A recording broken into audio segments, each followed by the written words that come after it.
A new test that reveals birth abnormalities at a much earlier stage. Every new advance in prenatal screening diseases are being literally stopped in their tracks. Brings difficult questions. Red identifies the chromosome 21. What's normal, abnormal? Where do you stop? Do you think that this could lead to a world without Down syndrome kids? Oh, this is eugenics. Weeding out specific communities that we deem as fundamentally unfit. 100 years ago, eugenics was the law, part of a plan to stop the so-called genetically inferior from having children. Tens of thousands of people were sterilized as a result of these laws. We need to really understand how that happened, and we shouldn't let it happen again.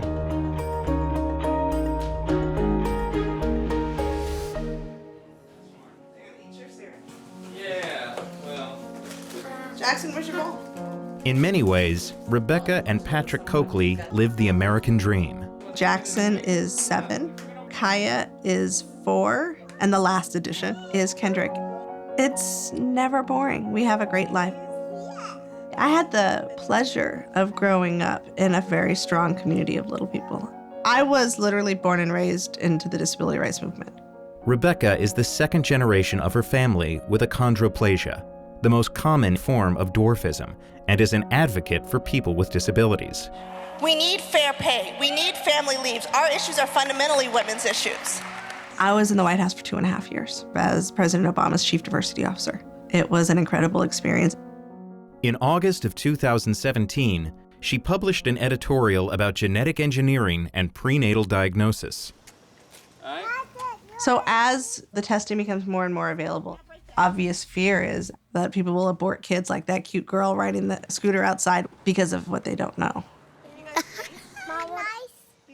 That my children may end up being the last generation of people like them.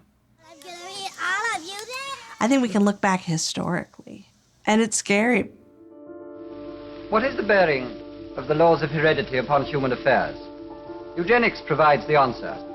The idea that society would try to eliminate groups of people based on real or perceived disability is not far-fetched. One of the terrible things about eugenics was that it basically declared certain people had lives that were not worth living. In the early 1900s, the American eugenics movement arose as a response to increased immigration and rapid social change. New York City was now a restless and thriving metropolis.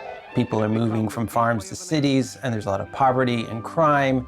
So a number of scientists became convinced that this was the result of hereditary feeble-mindedness, and you could actually improve the human race by controlling their heredity. It was completely wrong, but it fit with long-standing prejudices that people had. They would hand out awards at state fairs to families that represented the best in American society and encourage them to have kids. On the flip side, they started pushing for laws allowing states to sterilize people that they judged unfit. Eugenics programs were set up in more than 30 states. They would draw these elaborate family trees, and they would note whether these people had a normal intelligence, and then say, aha, you see, there are lots of people in this family who are feeble-minded. Forced sterilization was even approved by the Supreme Court in the 1927 case Buck v. Bell, dramatized in the film Against Her Will. I believe that preventing Carrie Buck from childbearing is our duty. In the late 1920s, support for eugenics began to wane as new research undermined its basic ideas about heredity. And then in World War II, Nazis adopted American eugenics. And they said, well, not only are we going to sterilize people, we're going to kill them too. So after World War II, eugenics as a movement completely collapsed.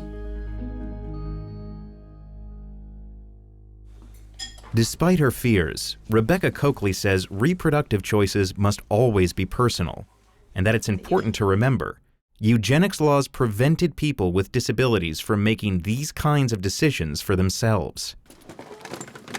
As a woman who is very pro-choice and believes that that's a fundamental right, It is hard to talk about the fact that people are going to abort kids like me. That's why having conversations like this is so important, to get out there, to show people that we have a life worth living and a life with dignity. I love you. This is a last associate 5 embryo. Genetic screening was not always so complicated. When it began in the early 1970s, it was seen as a nearly miraculous way to prevent horrible suffering. There you go. It was really scary because we knew that there was something going on. Shari and Jeff Ungerleider's first child, Evan, had Tay-sachs, a fatal genetic disease. Children like Evan appear normal at birth, but soon deteriorate.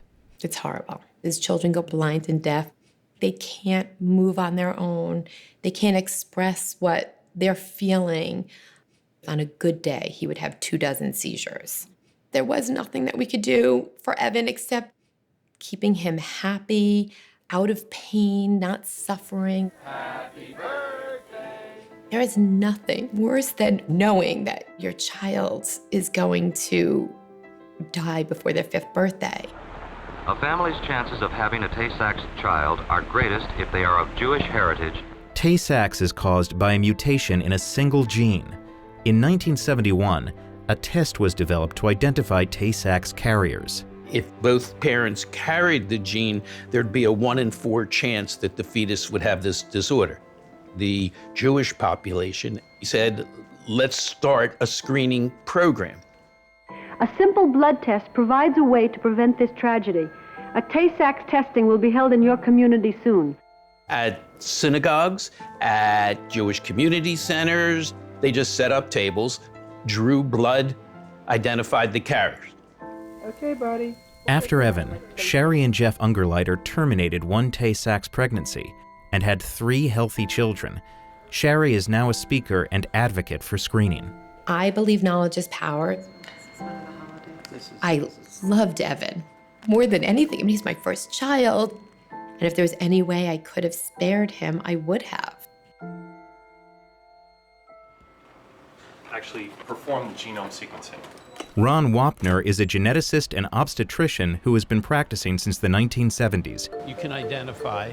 He watched Tay-sachs become the model for a whole new kind of preventive medicine. What was radical was that the community decided to do something about a genetic disease that was in their population. So they almost wiped out the disease, and nowadays it's exceedingly rare to see a child with Tay-sachs disease. But now, some 40 years later, he says advances in technology. What we're doing is sequencing amniotic fluid samples have made it easy to screen potential carriers, fetuses, and even embryos for hundreds of genetic conditions. Everyone agrees that if it's a severe and profound disorder, we should screen for it. But the discussion that we need to have is, where's our technology taking us? A new option, a simple blood test. The newest test, called CellFree DNA, is so easy, it's routinely advertised to pregnant women. It's actually the most widely adopted genetic test that I've seen. Genetics researcher Wendy Chung has seen screening spare families from horrible suffering. 31.3 kilos. Okay, you can step out now. But its rapid expansion has her wondering. Okay, sit up for me for just a second. I've got a lot of patients that have many of the genetic disorders that we could identify through the CellFree DNA.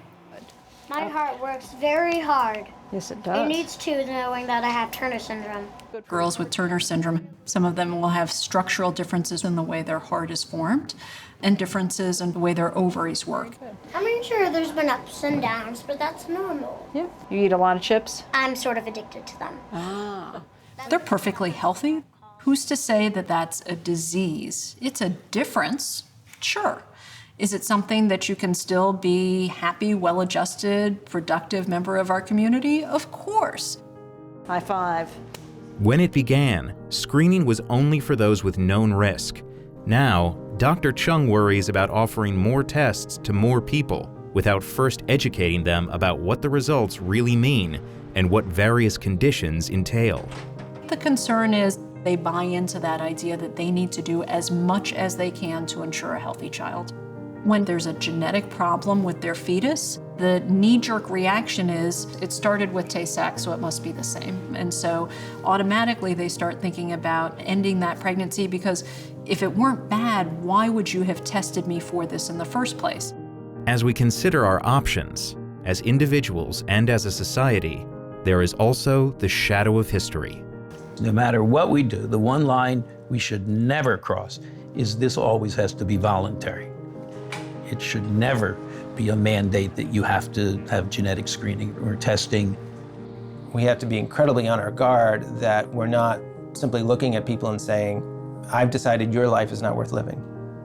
This has happened before, and as our science gets more powerful, we shouldn't let it happen again.